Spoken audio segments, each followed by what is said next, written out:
So it's been over a week since the nuke that was the Dame trade went off. The dust is settled, all the players are finally with their new teams, and we only touched on it briefly in our retrospective on Dame's time with the Blazers. So we figured let's go a little bit more in depth on this trade. Yeah, let's talk about it. Who won the trade, who lost the trade, and where does everyone go from here after this wild saga?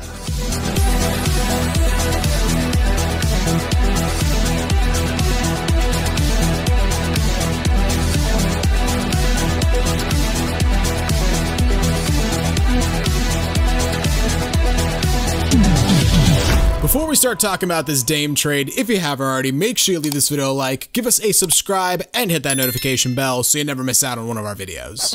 Alright, so let's start with the Bucks. The Bucks, they obviously got Dame. They sent out Drew Holiday, Grayson Allen, unprotected pick swaps in 28 and 30, and then an unprotected first round pick in 2029. Look, it's a huge win now move for the Bucks, but it's got a lot of risk in the future. Yeah, I saw some Bucks fans saying like, we don't care about the pick swaps or we don't care about the pick, and I understand that, and that's completely fair, and I'm obviously biased in this situation, but 2029, 2030, 2028, are they really going to be that good, completely unprotected? I mean, Dame is going to be 38 by the time those picks start conveying, and Giannis is going to be 34. I mean, by that point, Dame is either going to be retired or he might even be back on the Blazers. Exactly, and how is this Bucks team going to get young talent? They don't have any picks. They're not really a desirable destination like Milwaukee overall, free agency-wise, so I think those picks could be dangerous for them. I think they're just banking on Dame and Giannis winning a title in the next 3 years. Which, I mean, if you win a championship, that's worth it. Oh, 100%. If you win another championship, the 3 years or whatever of mediocrity or just being outright terrible when you don't have your own picks, that's fine, but there is some risk. I mean, we mentioned Dame's gonna get older. I mean, how is a guy like Giannis gonna age? A guy who, yeah, exactly. A guy who is so reliant on his athleticism. Like, what's he gonna be like at 34? I mean, we see what James Harden is like at 34, and he's got skill. Giannis, I don't wanna say he doesn't have skill because he's obviously a great basketball player, but he doesn't have Harden level skill. And losing Holiday, obviously Dame's an upgrade, no question about it, but defensively, he is definitely not. So that's a huge loss for their perimeter defense. They're still okay out there. They got Middleton, Jay Crowder, Planet Pat, Giannis. So you got some guys, but they're older, and really, I wouldn't say any of them, their strength is perimeter defense. Nah, losing Holiday on the perimeter, that's definitely gonna hurt, but that Giannis and Dame pick and roll, that's going hard. Oh yeah, that's all worth it. And they're still gonna be good on defense. I mean, you got Giannis and Brook Lopez, who are defensive player of the year candidates year in, year out. So I don't think they're gonna be a bad defensive team. And you add Dame shooting, the floor spacing, that pick and roll. It's gonna be beautiful to see. You also add Dame as a closer. And look, as good as Chris Middleton has been in that role for the Bucks, he's not on Dame's level as a closer. Trust us, we know. Now on the other side, you got our Portland Trailblazers. We obviously sent out Dame, but we also sent out Yusuf Nurkic, Nasir Little, Keon Johnson, and we got back Drew Holiday for like 5 days or whatever. Maybe it was less than that. DeAndre Ayton, Toumani Camara, is that how you say his name? He was a second-round pick this year, so you never know what he could be. And 3 picks from the Bucks. We ended up flipping Drew Holiday for Robert Williams, Malcolm Brogdon, Golden State's first-round pick this year, and then Boston's unprotected pick in 2029. I like the haul we got. I do too.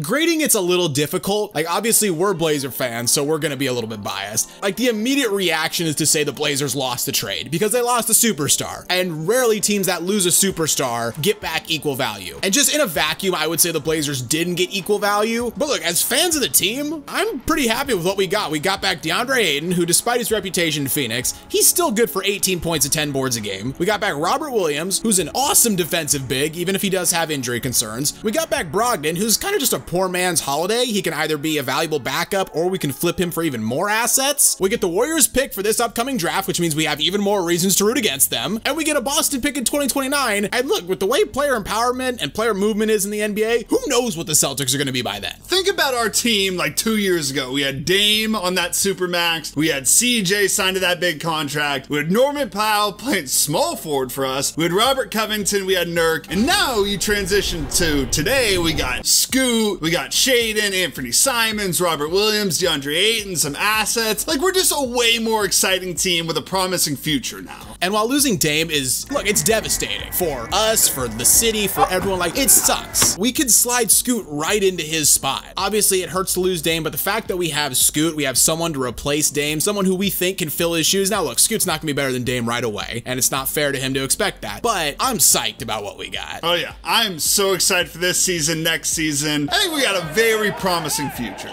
Phoenix's part in this is a little bit interesting because they sent out DeAndre Ayton and Toumani Camara. They got back Nurk, Nas, Keon Johnson, and Grayson Allen. And look, I think they gave away a better player in Ayton, but a couple of things about this. Number one, like we said, that Ayton-Phoenix relationship, it just ran its course. Like, it was done. It was best for both parties if they all moved on. And secondly, the biggest criticism of Phoenix was that they didn't have much depth or defense, and they addressed it a little bit this offseason. But this move, you get back a really solid defensive big in Nurk, you get a solid perimeter defender in Nas, and you get some perimeter scoring with Grayson Allen. And you also get Keon Johnson. Yeah, you got Keon Johnson, who will probably never even play for him, but we'll see. I saw a lot of people on Twitter being like, oh, Jusuf Nurkic, he's a liability on defense. That is not true. I wouldn't say Nurk is a defensive stopper these days, but I think Nurk's a better defensive player than Ayton. I think he is too. Calling him a liability is ridiculous. Yeah, and he's a much better fit for the team at the moment just because he doesn't need the ball a ton, he can play defense, and like you said, that relationship was severed at this point. Drew Eubanks being a backup, them having Nurkic and Drew Eubanks. It's fucking hilarious. It's so fucking funny. But I like what the Suns did. They needed some more depth, and people will say like, oh, Nasir Little, Grayson Allen, or whatever. There's still players that you can at least put in a game, and you're not worried they're gonna completely stink it up. Now the Boston Celtics, who had an active offseason, they topped it off adding Drew Holiday. They sent out Time Lord, Brogdon, and like we said, the 2 picks. This gives the Celtics maybe the best defensive 1 through 3 in the league. Holiday, Brown, Tatum. I can't think of any team that's even close, to be honest. No. The only problem is, though, that front court depth, especially defensively now, looking a little bit shaky. You're relying a lot on a 37-year-old Al Horford. Porzingis, he's a decent rim protector, but I wouldn't trust him guarding Giannis. And if you're in the East, you got to stop Giannis. You got to stop Embiid. You need bigs who can defend, and you're putting everything on Al Horford's shoulders. I mean, he found the fountain of youth, so maybe he can do it. If anyone can do it at 37 years old, it's Al Horford. But I think the risk is worth it because you add Drew Holiday, who's a good scorer, he's a good distributor, and he is a great perimeter defender. Like I said, who's scoring on Holiday, Brown, and Tatum? And you know what? If Embiid or Giannis or Bam just wants to pound him in the paint, you know what? You got him. I could see them maybe at the trade deadline looking for another backup big who's just pure defense. But I think it was worth it. Like, they're going for it now. I am a little bit worried about the offensive fit with Holiday. He can stink it up in the playoffs. Like, obviously he's a great defender, but he has had just some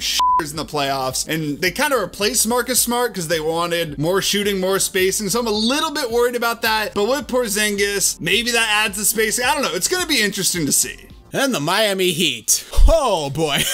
I don't think it's possible to have a worse offseason than the Heat did. I mean, barring them trading away Jimmy Butler and Bam for peanuts, like, Dame wanted to go to Miami, and he ends up not only in Milwaukee, but Holiday ends up in Boston, and the Heat added basically no one? Yeah, no one I can really even think of. I can't think of a team involved in a trade that wasn't involved in a trade like this. Like, the Heat did not make a trade with any of these teams, but they get brought up every time. We thought Dame's going to Miami this entire time, and then out of nowhere, the Bucks steal him, and then it's like, okay, maybe you can get Drew Holiday, and then the Celtics get him, the 2 teams they need to compete with, and they get nothing. So you get nothing. You lose. Good day, sir. I think Sports Illustrated summed it up better than we ever could. When they handed out grades for this trade, they didn't give the Heat an F. They gave them an L. That's so funny. As in, hold this L. Brilliant. Whoever wrote that, give them a raise, promote them, do something. So in conclusion, I think the Bucks won the trade. They got the best player in the trade. They really didn't deplete their current roster that much. And yes, they had to give up draft capital, but that's going to be irrelevant if Dame and Giannis win a title. They got a great duo going forward, maybe the best in the NBA. I think the Bucks unequivocally won the trade. Yeah, I agree. I think the Blazers maybe won, maybe not. We'll have to see, but it's looking, I think, solid so far. The Suns, tough to tell as well, but I like the move they made. And then obviously the Heat just took the L. Yeah, it's not even close.